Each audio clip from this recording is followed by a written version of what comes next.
People, welcome to Strange Talk with Doc. Hope you had a good week, good weekend. Everything is beautiful with you and yours. I always tell you that. I mean it also, and I hope that you wish me the very same. It's not mandatory. You could wish me anything you like, but I hope you wish me the best. I want to talk about something before we move on to the show. If you genuinely want to keep anything, you must be first willing to give it away.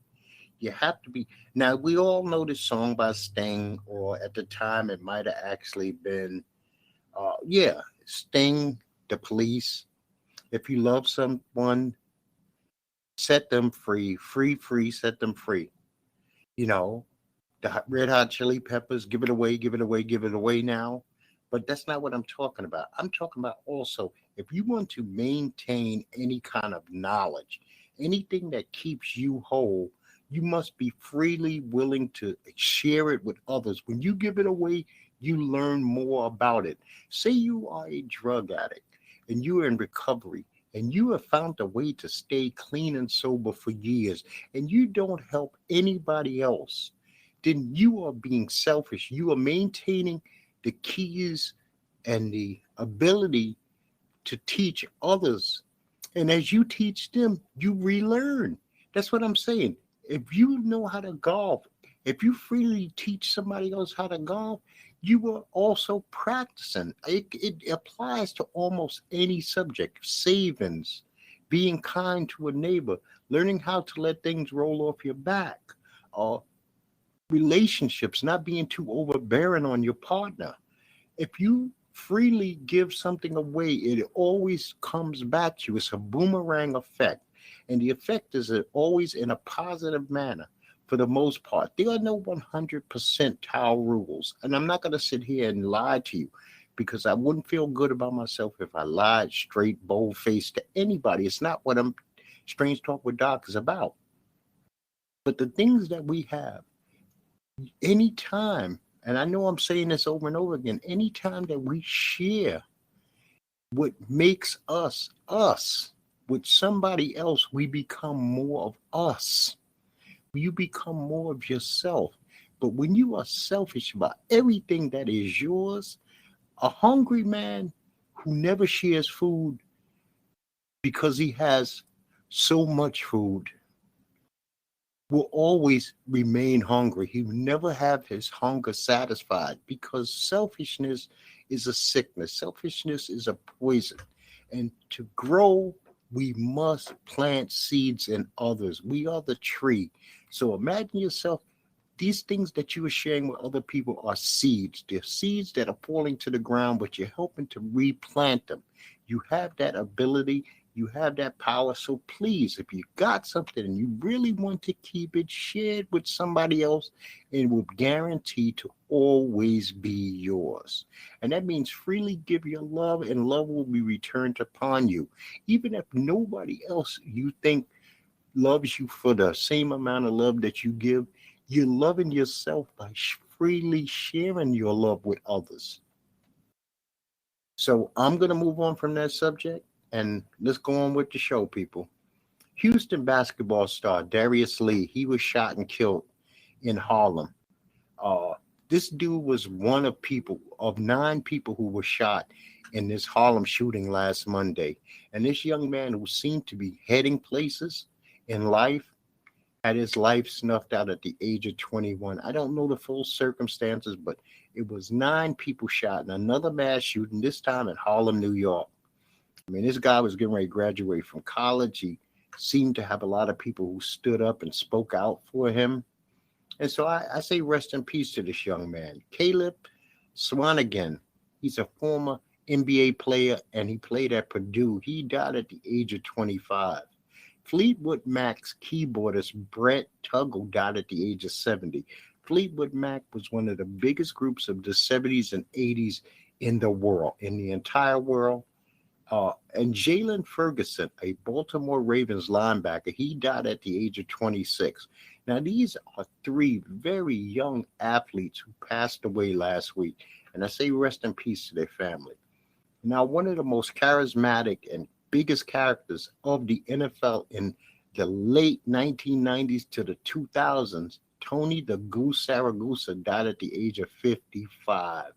This dude was a Super Bowl champ. He was a big, fat Italian dude. The Goose was a special kind of character. He played with Ray Lewis and those Baltimore Ravens that were really good. I believe this was the team that beat the New York Giants in the Super Bowl. And former commanders, quote unquote, at the time, the Washington Redskins. Brig Owens died at the age of 79. This dude is in their Ring of Honor. He's a legendary, once again, quote unquote, Redskin former football player. And he died at the age of 79. Now, the Supreme Court overruled this concealed gun carry laws in New York City. Now, I'm not going to get into that on this particular episode of the podcast because following this podcast, I expect to speak to 5 different people who live in the city of New York, and I'm going to find out how this rule affects them, and I will give my opinion on that at that time. But the Supreme Court also overturned Roe versus Wade. Now, hopefully this will send the abortions back to the states, but there seems to be a lot of states who are anti-abortion. I think this is an abomination. I believe that a woman has the right to choose. And also, this puts a lot of young men and a lot of young women who did not want to have babies together, and they might have made an error while the heat of passion took over, and now she's pregnant, and now they both tied together. This child is tied to this couple for 30, 40, the rest of their lives. And these were 2 people who wanted to just maybe have a good time and move on. So responsibility level in young people have to kick up a notch. It really does, because a lot of people who are for this overturning of the rule will do nothing to help the abandoned babies. They will do nothing to help the kids that are going to be in orphanages. They're not going to do anything to help the kids that are going to be abused by frustrated and angry parents who may, one, not be able to afford these kids. Then we also have to look at the fact that overturning this rule and stating that incest and rape is not an excuse to get a legal abortion is insanity. I hate the fact that women are treated the way they are in this country. We're supposed to be better than these quote unquote strict Orthodox Muslim countries, but then we treat our women like 4th class citizens. And the darker the woman, the worse she gets treated. And this is going to affect a lot of women who are of the lower income standard, because I guarantee you, if Ivanka Trump type people wanted an abortion, they could still get one. So a caste system will be in place when it comes to a situation like this. And it's just a sad day for America. The Supreme Court is overstepping their bounds. Like I said, I'm not going to touch on the concealed carry gun on this episode, but on the very next episode, I will discuss that. I listened to Eminem and Snoop's From the D to the LBC. I thought that was a very good song. I don't know if they're going to come out with a whole album or not. I thought that the song was very good. I never heard Snoop Dogg be so lyrical. I'm wondering if he had a ghostwriter, but please forgive me for, shitting on Snoop's bed by saying that. But it did make me think that he's damn near 50 years old and all of a sudden he became lyrical. But I did enjoy the song. So I watched a little bit of TV. Let's just go through that very briefly. So You Think You Can Dance is a very good show. It's been around for a very long time. But to leave the voting in the hands of the studio audience is just a recipe for disaster, because they can go across racial lines. There have been people who've been in the bottom who have no business being in the bottom. I looked at that bottom last week and it was mostly black for no fucking reason when there are worse dancers on the show. I'm hoping that they listen to their audience. They listen to their Twitter feeds and they see that people are not happy with that. What's the purpose of having the judges if the audience, not the at home? How can it be America's favorite dancer when only that studio audience is voting on the dancers? I watch MasterChef. MasterChef's a good show if you just want to waste a little bit of time in your life. It's no big deal. You ain't got to think. It's just time wasted watching some lunatics cook, and Ramsey, Aron Sanchez, and some other idiot judge them. The Ultimate Fighter is actually with Amanda Nunes and Jennifer Pena. the worst season in the history of The Ultimate Fighter. The fights aren't good per se. The two coaches are not really engaging with each other, so the drama that we usually get from that, we're not getting. Doc said in the 90s, season 2 has been very good. They dealt with the MTV years, the years with MTV, Real World Road Rules, that era. The Shy season 5 came back this week, and it dealt with relationship issues. Everybody seems to be going through some form of drama in their relationship. I mean, can't anybody be in a happy relationship? And as you would notice that one of the main characters did not return. The transgender woman did not return to season 5. So they had to put a hiccup at the very end of the show that she was having issues with her man that we never seen in the storyline. They seemed to be quite happy. He wanted to get engaged to her, but because she's no longer with the show, and this has been a running theme with The Shy. From the very first season, they lost somebody. The second season, they lost somebody. It's always been due to some stuff behind the scenes. They have to fix it, or the show is going to die a horrible death, and it could last for years. And that kind of upsets me. Flatbush Misdemeanors is back also. Now, Flatbush Misdemeanors deals with these two guys, Kevin and Dan. Kevin's an artist, a struggling, starving artist. Dan is a New York City school teacher, drug addict. And how they get along with these students, and Kevin and Dan are best friends. They were living together. Kevin went back home. So this episode was geared to Kevin and why he came back to New York. And the first episode was geared to Dan and him dealing with his drug addiction and being suspended from being a teacher. So I highly recommend that show. And also, I watched The Boys.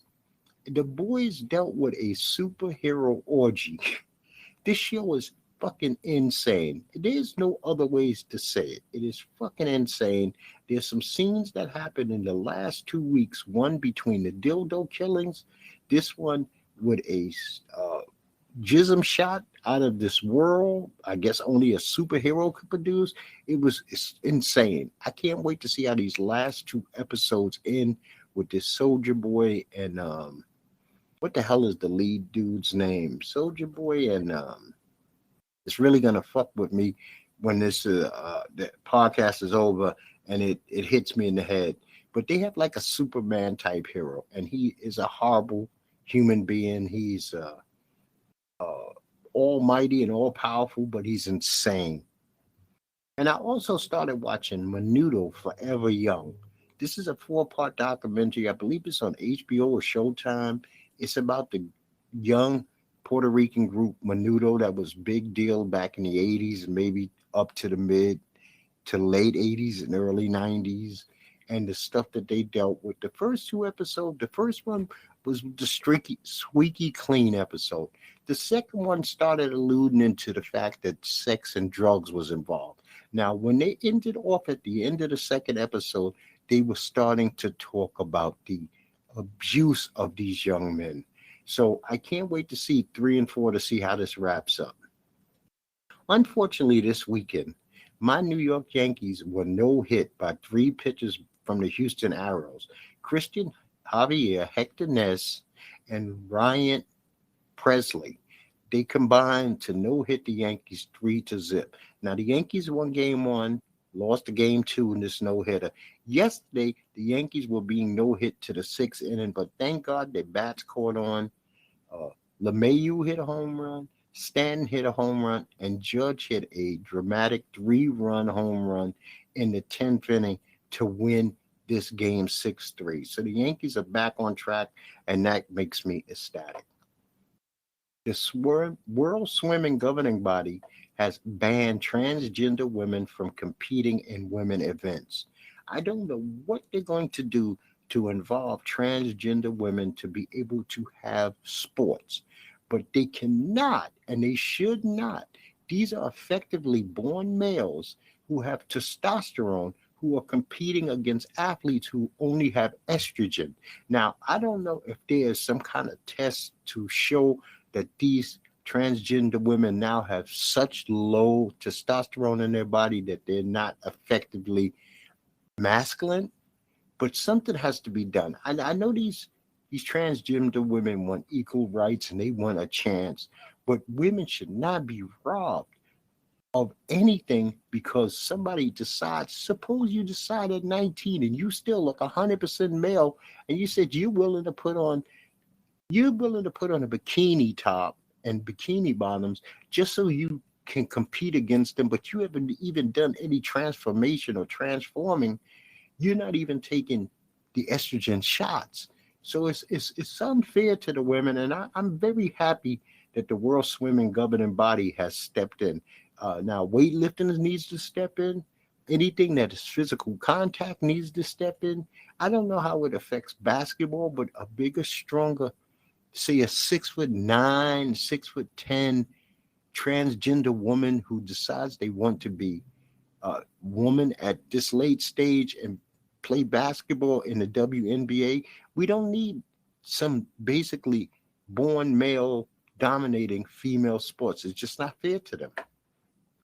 We had the NFL draft this week, and the Orlando Magic selected with the first pick in the draft Paolo Banchero from Duke. 5 Duke players were picked in the first 2 rounds. Now, Duke players don't always translate to big-time ballers in the NBA, but we'll see how this works out. Orlando needs the help. He's a pretty good wing player. We'll see how that goes. Ole Miss baseball team won the NCAA the World Series of College. They beat Oklahoma University, so they are the champions. Congratulations to them.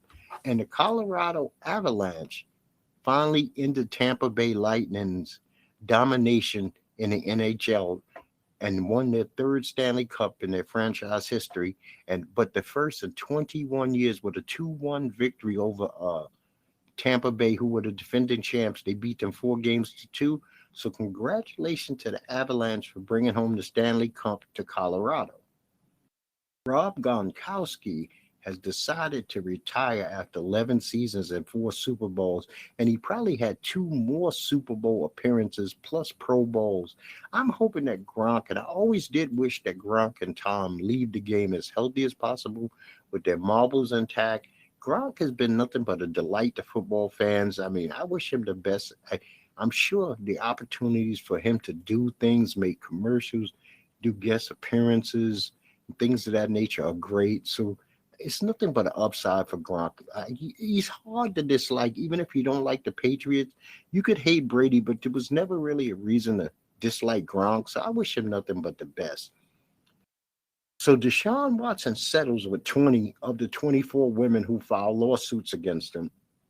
And from the news that comes out on Tuesday, the NFL is going to start their disciplinary hearings on Mr. Watson, and we'll see how that works. I'm expecting him, this is just me guessing, I'm expecting him to get a full year suspension, but they made sure that they set up his pay where it was really for no money. I don't know how the hell Cleveland got away with it, how he got away with it, how his agent got away with it, with a man of Deshaun Caliber's football status being able to be only paid like $1.1 million for the first season of his contract.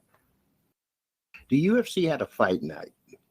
Tarkasian versus Gurmat, Neil Magny versus Sarak Rachmaninoff, Thiago Moses fought Christian Gaios.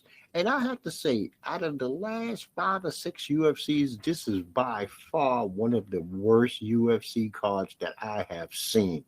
Neil Magny looked out of it. If I look him up today and found out that he had some kind of injury or something going on with him personally, I wouldn't be surprised. He never was in this. Rachmaninoff handled him and controlled him for the 2 rounds of the fight. He looked weak. He looked emaciated. He looked like he wasn't really even there. So this was not a very good card. Now, UFC 276, which is in Las Vegas next week, it's a UFC fan week, their Hall of Fame week, is a huge card. And let me just run down the card lineup as I have it. Israel Adesanya is going to fight Jared Cannonier. I'm hoping Cannonier ends Alessandra's championship reign. I've grown to dislike Israel Alessandra. I believe that he's a whitewashed black man, and I'm just not with that kind of black man. You got the UFC middleweight champion, Alexander Volkanovski. He's fighting Max Holloway for the third time. I love Max, but I respect Volkanovski so much that I'm just going to sit back and enjoy this. Then you got a flyweight championship. Sean Strickland is fighting Alex Pereira.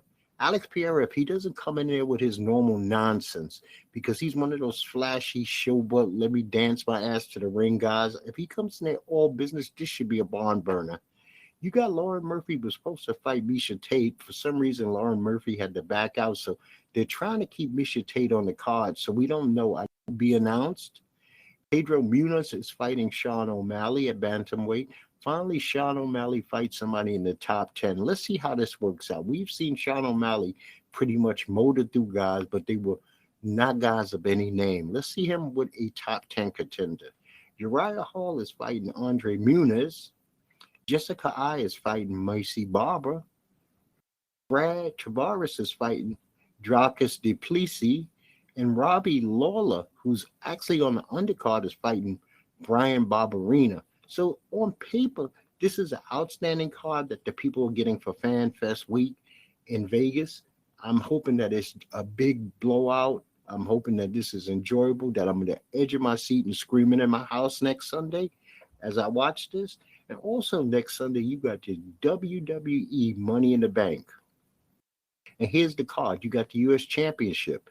Theory's going up against Bobby Lashley. I think that they're going to let Theory maintain the title. The Usos versus the Street Profits. I don't think that they're taking the belts off of anybody in the bloodline at this particular time, so they maintain. Ronda Rousey is not losing to Natalia. Bianca Belair is fighting Carmella. There's no way they're giving Carmella the belt.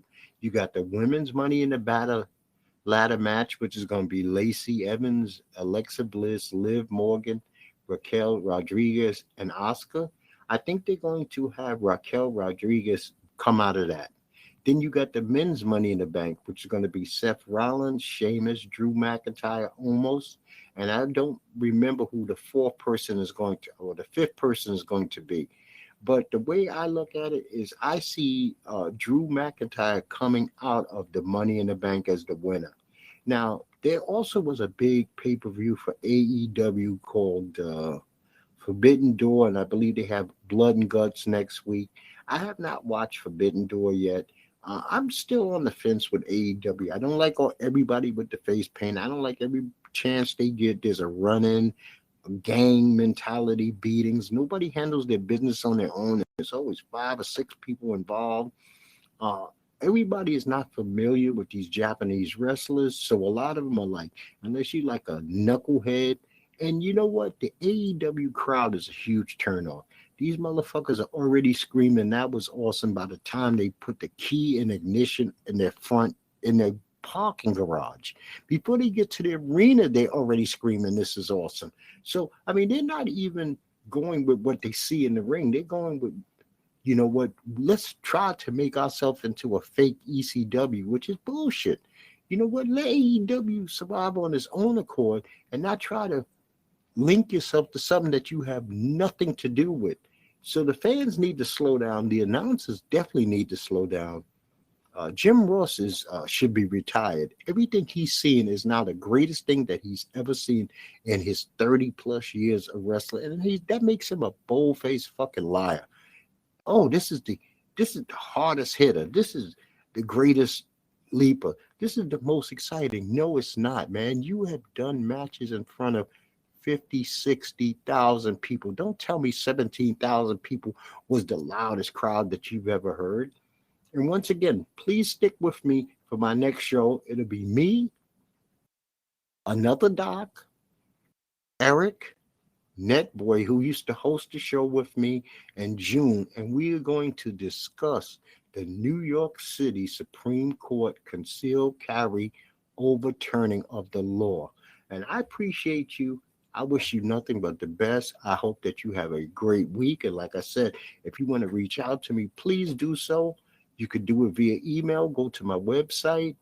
I'm never going to ask you to subscribe, share, or anything like that. But if you organically would like to do that, if you would organically like to send me an email or send a thumbs up, or even a go fuck yourself, doc, I'm all for it, man. I love hearing from you, positive or negative.